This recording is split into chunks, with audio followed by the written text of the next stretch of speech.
Halo guys, apa kabar kalian? Semoga kalian selalu sehat dan selalu dalam lindungan Tuhan. Bisma 2020 merupakan film telugu bergenre komedi romantik yang diperankan oleh Nitin sebagai Bisma serta Rasmika Mandana sebagai Chaitra. Film ini menceritakan tentang pemuda miskin tak lulus kuliah dan pengangguran yang mendadak kaya setelah dirinya tahu bahwa dia adalah cucu pemilik perusahaan Bisma Organik. Bagaimana keseruan kisahnya? Inilah alur ceritanya.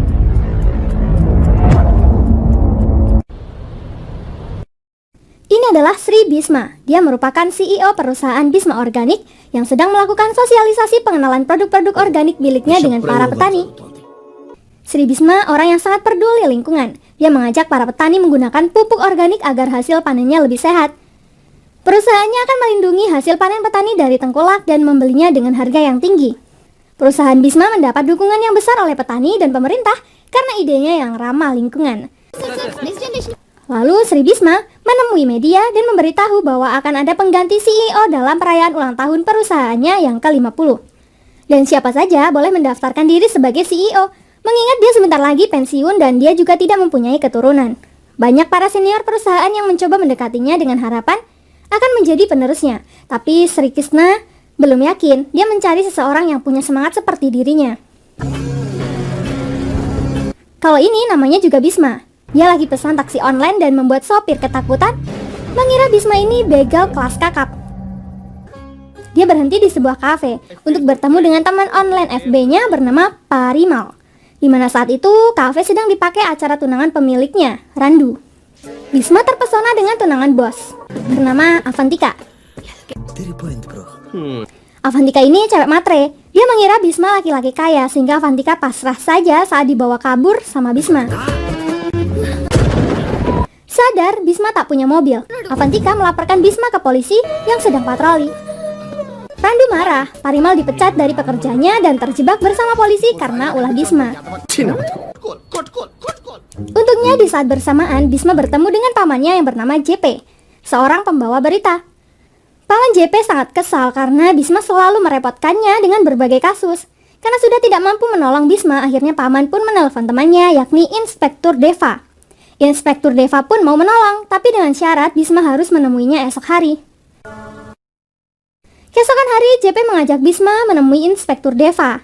Tapi setelah mengetahui bahwa Bisma adalah seorang pengangguran yang kerjanya hanya membuat meme, dia menyuruh Bisma bekerja di kantor selama sebulan untuk melatih tentang disiplin dan tanggung jawab. Saat di rumah, JP memberitahu ayah Bisma yang bernama Anan Prasad bahwa Bisma dihukum oleh Deva. Deva dan Prasad adalah musuh bebuyutan. JP bisa kacau kalau Deva sampai tahu bahwa Anan adalah anak Prasad dan Prasad adalah saudaranya. Lanjut cerita, Bisma pun mulai bekerja di kantor Deva. Dia bekerja sebagai pelayan dan pembuat teh bagi para petugas. Hingga suatu hari supir Pak Deva cuti dan terpaksa Bisma harus menggantikannya. Saat di perjalanan Pak Deva ditelepon seseorang, tapi tiba-tiba dia fokus pada pemuda yang nongki di pinggir jalan. Pak Deva sangat tidak menyukai pemuda yang nganggur, malas-malasan dan kerjaannya hanya nongki. Tapi dengan bijak, Bisma menjelaskan bahwa para pemuda yang nongki bukan berarti mereka tidak mempunyai pekerjaan dan cita-cita. Dan tidak ada yang bisa memprediksi mereka akan menjadi apa nantinya. Dia analogikan seperti bel sekolah. Bel sekolah terdengar menyeramkan di pagi hari. Tapi anak-anak rindu menunggu bel itu berbunyi di siang hari. Padahal bunyinya sama loh, namun rasanya akan berbeda.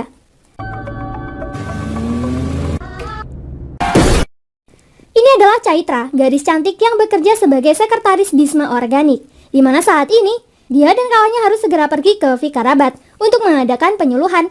Bisma terpesona. Dia ngaku-ngaku sebagai inspektur polisi dan menawarkan diri mengantar mereka sampai lokasi tujuan. Sesampainya di Vikarabad, anak kepala desa dan teman-temannya melecehkan Chaitra dan mengira hendak open BO. Bisma marah dan menghampiri mereka, tapi dia mengurungkan niatnya. Dia pikir Chaitra tidak menyukai kekerasan, tapi malah sebaliknya. Chaitra kesal.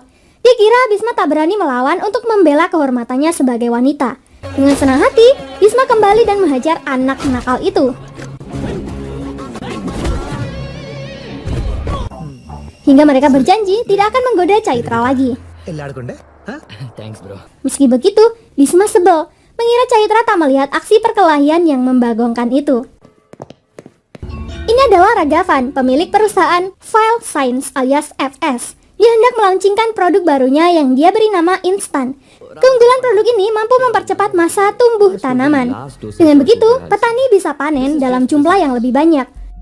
Tapi sayang, produk ini mengandung kimia berbahaya yang tidak memenuhi syarat aturan pemerintah. Perusahaan FS ini bersaing dengan perusahaan Bisma Organik yang sudah mendapatkan tempat di hati petani. PR-nya, Ragavan harus mengambil alih pasar Bisma Organik.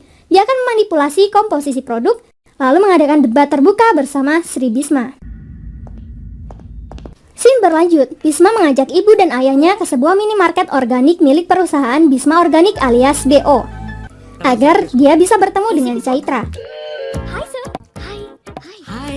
Bisma ingin mempelajari tentang tanaman organik. Dia modus minta nomor Chaitra jika sewaktu-waktu dia hendak bertanya soal tanaman. Di rumah, Bisma mempelajari semua buku-buku itu. Dia juga mulai ngechat Chaitra. Ternyata Chaitra adalah anak SCP Deva. Chaitra iseng memberikan nomor Deva kepada Bisma. Alhasil Bisma pun chat-chatan dengan Pak Deva. Bisma mengira ngechat Chaitra, dan Pak Deva mengira dia sedang ngechat istrinya. Dan saat melakukan video call, Bisma langsung tegang. Deva jijik, chatting love you-an dengan Bisma. Ini sangat membagongkan. Keesokan hari Bisma ke rumah SCP Deva dan bertemu dengan Chaitra. Chaitra lalu berkata, "Aku tahu obrolanmu semalam dengan ayah. Ayahku menunggumu. Dia ingin menceraikan ibu dan menikahimu." Bisma lalu minta maaf sudah ngaku-ngaku sebagai polisi. Lalu Chaitra memintanya masuk ke dalam. Tadi sangka, Deva membebaskan Bisma dari hukumannya selama sebulan karena dirasa Bisma sudah berubah. Tapi Bisma bukannya senang. Dia malah memohon kepada Deva untuk mengizinkannya tinggal di rumahnya dengan alasan bahwa dia ingin belajar banyak dengan Deva. Deva jadi tersanjung dan mengizinkannya. Chaitra semakin kesal dengan Bisma, tapi bapaknya malah menyuruh Bisma menjadi supirnya Chaitra. Bisma pun mengantar Chaitra bekerja di perusahaan Bisma Organik. Di sana Sri Bisma mengadakan rapat soal ekspor produk. Nah, kalau ini Balram, salah satu kepala departemen, juga salah satu orang yang sangat ngebet jadi penerus CEO perusahaan. Dia ini penjilat, padahal Sri Bisma sudah sangat baik padanya, memberikan jabatan yang didudukinya sekarang. Lanjut cerita di rumah Chaitra, Bisma pura-pura mendengar Deva memanggil dirinya. Deva tahu sebenarnya Bisma ingin minum dengannya. Bisma berusaha mengakrabkan diri sembari dia berusaha merayu Chaitra. Chaitra garu. Setelah pulang, ayah bertanya tentang gadis pujaannya, tapi dia kaget setengah mati setelah tahu bahwa gadis pujaan Bisma adalah anaknya Deva. Nice.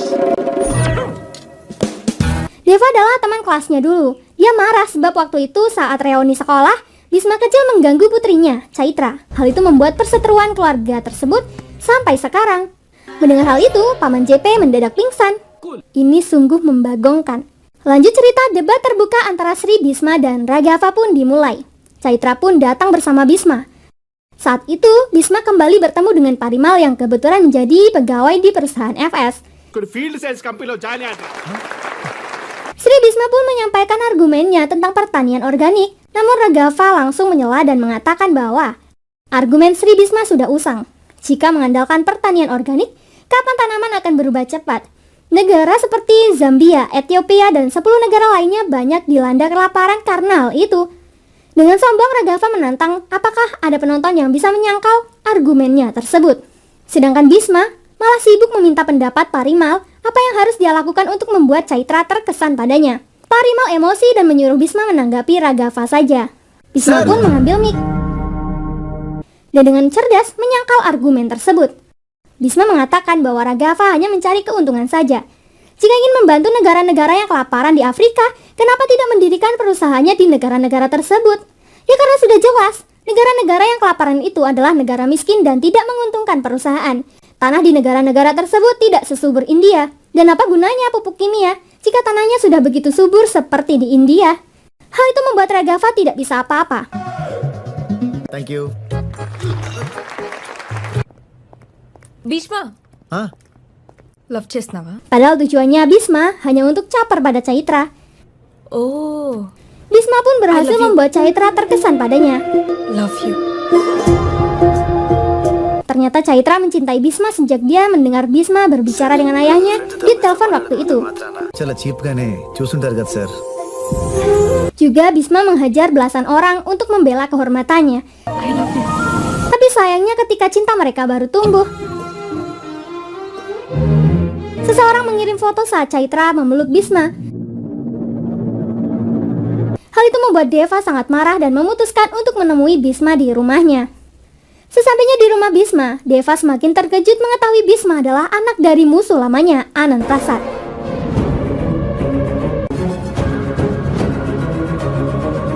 Deva marah. Dia langsung menodongkan pistol di kepala Bhisma. Deva membandingkan Chaitra yang bekerja di perusahaan BO, sedangkan Bhisma hanya seorang pengangguran miskin, tak lulus kuliah.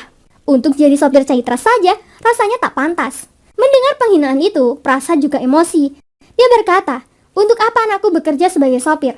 Kau bangga karena putrimu karyawan perusahaan BO. Tapi anakku, Bhisma, adalah penerus perusahaan itu. Aku sudah berjanji dengan Pak Sri Bhisma untuk tidak membiarkan siapapun meremehkan cucunya." Tak lama berita itu sampai ke media dan menjadi viral.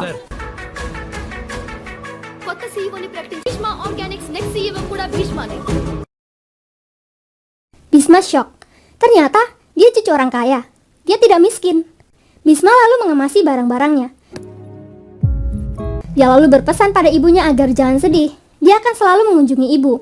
Ibu harus tetap menjaga ayah, karena kakek sedang membutuhkan dirinya sekarang. Tiba-tiba ayah berdiri menjelaskan bahwa Bhisma tidak ada hubungan apapun dengan CEO perusahaan Bhisma Organik.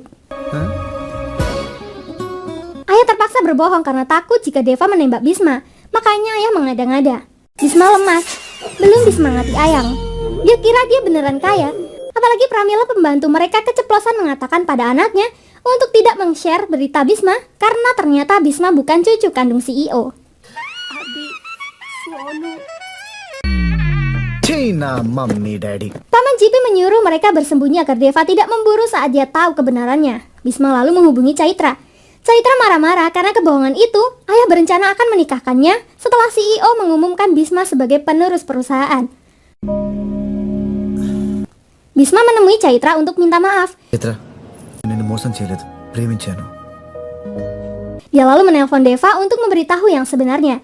Tapi Deva sudah ada di auditorium perusahaan Bhisma Organik untuk mendengar keputusan CEO.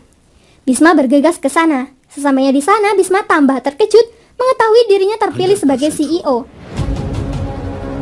There is.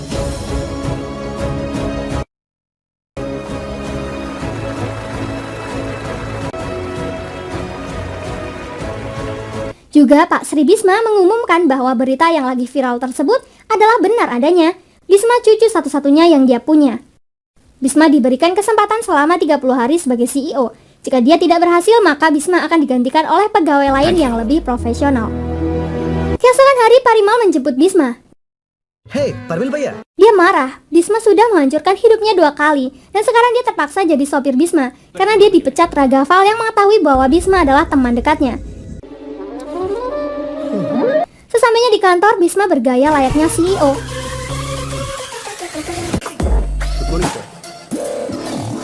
Dia masuk lift dan terkejut melihat Chaitra di sampingnya. Sir. Chaitra yang kesal pun berkata, pada hari ke-31, Bhisma harus pergi dari perusahaan ini dan juga Bhisma harus pergi dari hidupnya.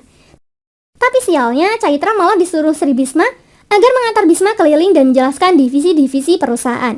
Bukannya menyimak, Bhisma malah tertarik dengan pinggang gitar Chaitra.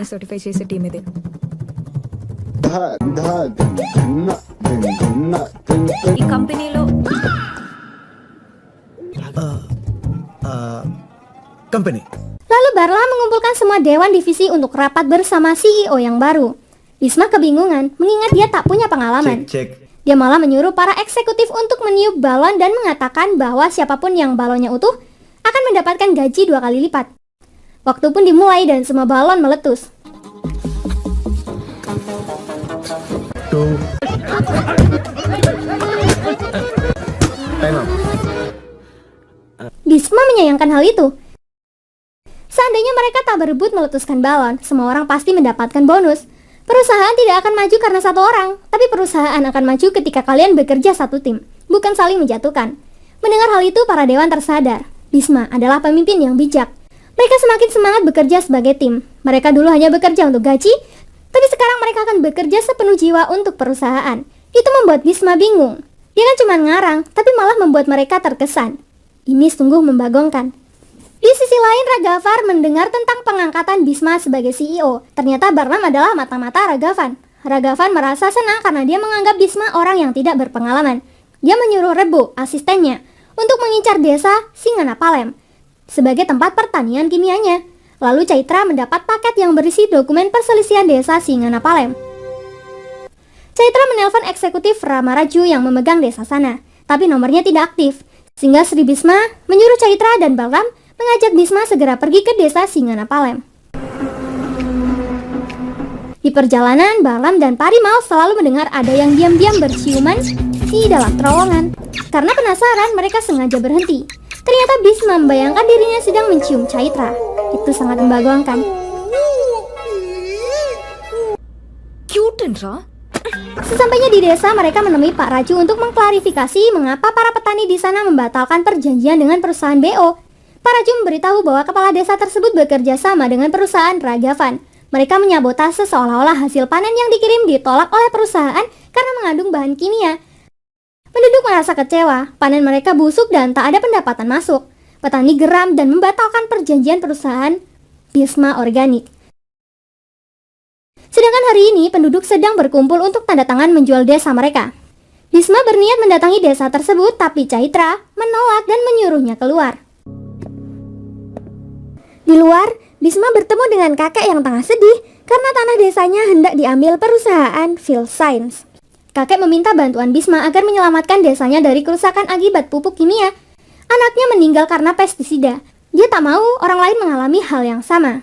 Tanpa sepengetahuan Chaitra, Bhisma pun berangkat ke sana. Sesampainya di sana, Bhisma langsung mencegah para petani untuk tanda tangan.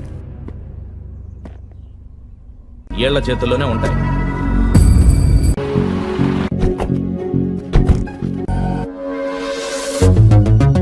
Dengan cerdik, Bhisma memancing anak buah Raghavan untuk menyatakan yang sebenarnya. Dia memberitahu bahwa hasil panen para petani tidak pernah sampai ke BO. Tapi mereka yang menyuap orang dalam untuk menyabotase, seakan-akan perusahaan BO menolak panen mereka. Hasil panen mereka ditampung selama seminggu dan dikembalikan lagi hingga membusuk dan petani merugi. Petani pun menyalahkan perusahaan Bhisma Organik dan kemudian dirayu untuk menandatangani kerjasama dengan perusahaan Philscience. Warga emosi. Tapi percuma, semua dokumen sudah ditandatangani. Bhisma yang emosian langsung menghajar bandit-bandit perusahaan FS. Sehingga adegan membagongkan pun tak terkalahkan.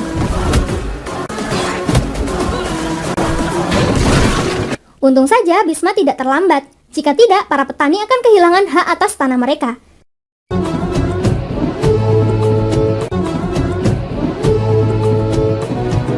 Hal itu membuat Bhisma disanjung para petani. Begitu pula Chaitra yang akhirnya kembali jatuh hati padanya. Sementara Raghavan semakin kesal saat melihat brosur BO di koran, pesan produk di HP, dan iklan banner yang berada di depan rumahnya. Itu membuat Raghavan ingin bertemu dengan Bhisma untuk memberinya peringatan. Dia lalu mengatur siasat. Dia mengirim bocil yang tersesat dan memberinya alamat rumah bocil itu. ఏడకు ఒకసారి నీ బ్యాగ్ ఇవ్వు.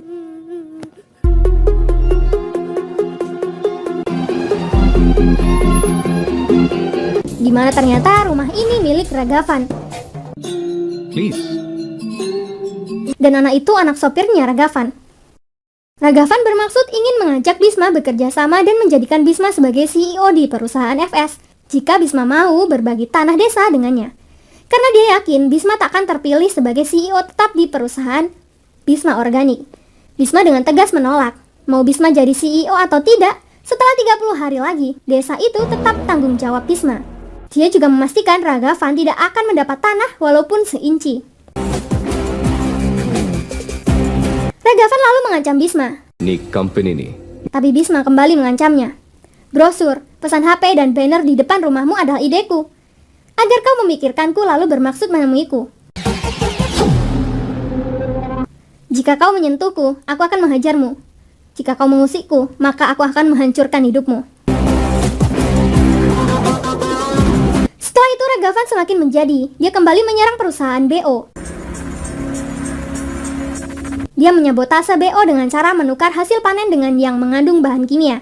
Hingga saat polisi memeriksanya, terdeteksi ada bahan kimianya. Hal itu bertujuan agar nama baik perusahaan BO tercemar dan masyarakat beralih ke perusahaannya. Raghavar semakin senang mengetahui bahwa Pak Sri Bisma masuk rumah sakit. Raghavar lalu menelpon Bisma, lalu memberitahu bahwa Sri Bisma sakit akibat ulahnya, karena dia telah mengirimkan tumbuhan beracun kepada Sri Bisma saat pengumuman CEO baru yang akan membuat orang menjadi lumpuh. Jika terjadi sesuatu dengan Sri Bisma, pemegang saham BO akan segera menghentikanmu dan memilih bekerja sama denganku. Dengan begitu, perusahaanku akan menjadi nomor 1 di India. Scene pun berlanjut, akhirnya peluncuran produk pupuk baru buatan FS pun dimulai. I'm pleased to welcome you, sir. File sign juga mengundang Menteri Pertanian. Tapi saat Menteri Pertanian berpidato, tadi sangka Menteri menolak peluncuran produk tersebut karena dia mendapat informasi bahwa produk tersebut mengandung bahan kimia berbahaya yang telah dilarang di 13 negara. Raghavan pun ditangkap polisi dan seketika Raghavan jatuh pingsan. Mengetahui itu, Bisma pun menjenguk Raghavan di rumah sakit. Saat Raghavan tersadar, Bisma menjelaskan tentang tanaman bonsai beracun yang Raghavan kirim sudah dijatuhkan oleh Parimal yang kesal kepadanya. Sorry bro. Sri Bisma hanya demam, bukan keracunan. Hasil panen yang disabotase Raghavan telah diperiksa oleh inspektur, dan inspektur tersebut tak lain calon mertuanya sendiri. Sorry sir. Dan mengenai Pak Menteri, Bisma beruntung telah bertemu dengannya terlebih dahulu. Bisma memergoki Menteri sedang bersenang-senang dengan Avantika di kamar hotel. Bisma mengancam akan menyebarkan berita itu jika Menteri tak mau menolongnya. Tak ada pilihan lain, Menteri pun membaca berkas-berkas kebenaran tentang produk FS yang telah menggunakan bahan kimia berbahaya, lalu bekerja sama dengannya menghancurkan perusahaan File Sign. Singkat cerita, hari ke-31 telah tiba. Sri Bisma berpidato di depan publik tentang alasan kenapa dia memilih Bisma sebagai CEO. Karena saat itu Bisma telah menolongnya. Saat malam-malam ada sekelompok preman hendak melukainya. Bisma menolongnya tanpa pandang bulu. Aku pikir Bisma lulusan kuliah. Dia belajar pertanian karena Chaitra. Dia berdiri tegak dan berani menyelamatkan orang asing. Aku yakin dia akan membela orang-orang di sekitarnya. Dia akan melakukan apa saja untuk orang yang dia cintai, dan dia akan melakukan hal yang sama untuk ide-ideku jika dia menyukainya. Dalam 30 hari ini, dia menyelamatkan seluruh desa dari eksploitasi. Dia memaksa pemerintah untuk melarang kimia berbahaya. Karena tak ada yang menandingi kebaikannya, Sri Bisma mengumumkan bahwa Bisma resmi menjadi penerus yang sah sebagai CEO perusahaan Bisma Organik. All the best, Mr. Bishop. Thank you sir. Bisma dan Chaitra akhirnya melangsungkan pernikahan. Tapi Prakas dan Cipi masih khawatir. Deva masih belum sadar kalau Bisma sebenarnya bukan cucu Sri Bisma. Deva merestui pernikahan Bisma bukan karena jabatannya sebagai CEO, tapi karena Bisma cucunya Sri Bisma. Membagongkan bukan? Terima kasih buat kalian yang sudah support channel ini. Jangan lupa tinggalkan like dan saran kalian di kolom komentar. Sampai jumpa di alur cerita berikutnya. Terima kasih.